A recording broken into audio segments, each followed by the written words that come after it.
জীবন দিয়েছে আল্লাহ, ওই জীবন ধারণ করার জন্য রাখেনি, ওই জীবনকে দেশের জন্য, দিনের জন্য, ফিলিস্তিনের জন্য উদ্ধার করতে নিয়েছে।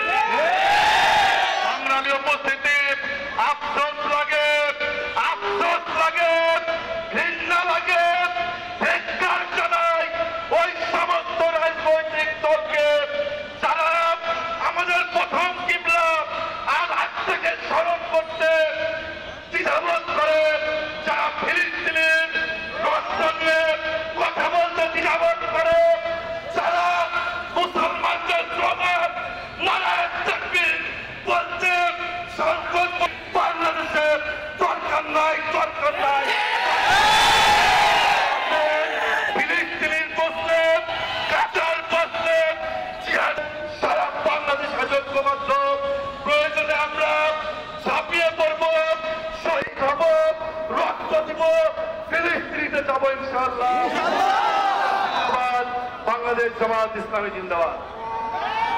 সংগ্রামী জনতা, আজকে ইসরায়েলের ইহুদিরা যে কার্যক্রম চলছে করছে, এই ইসরায়েলের ইহুদিদেরকে এই বিশ্বের বুকে আর বেঁচে রাখার কোনো সুযোগ নেই।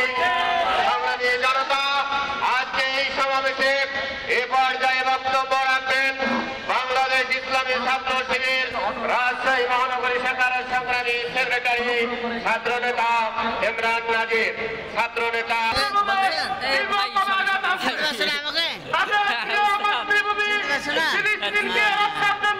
তারা জীবন দিয়ে রক্ত দিয়ে তাদের যুদ্ধ পরিচালনা করছে। আমরা ঈদ করেছি, আমরা আনন্দ ভাগাভাগি করেছি। ফিলিস্তিনের অসংখ্য শিশু জানে না তারা আগামী দিনে তাদের সুন্দর পৃথিবীতে বাঁচতে পারবে কিনা। প্রিয় উপস্থিতি, আমরা 150 কোটি মুসলমান, আমরা 150 কোটি মুসলমান যদি চুপ করে থাকি, 80 লক্ষ ইসরায়েলি অবৈধ ইসরায়েলি ফিলিস্তিন নামক প্রিয় সুন্দর কুদুসকে দখল করে ছাড়বে ইনশাআল্লাহ।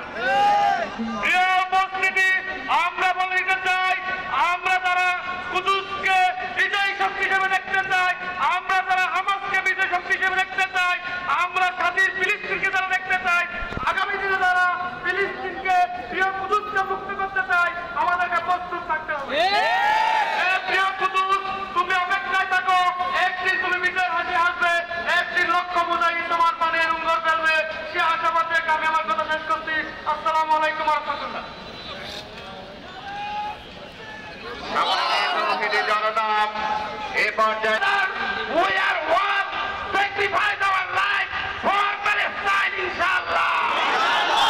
We are one, ready to sacrifice our life, our one effort for Palestine, inshallah.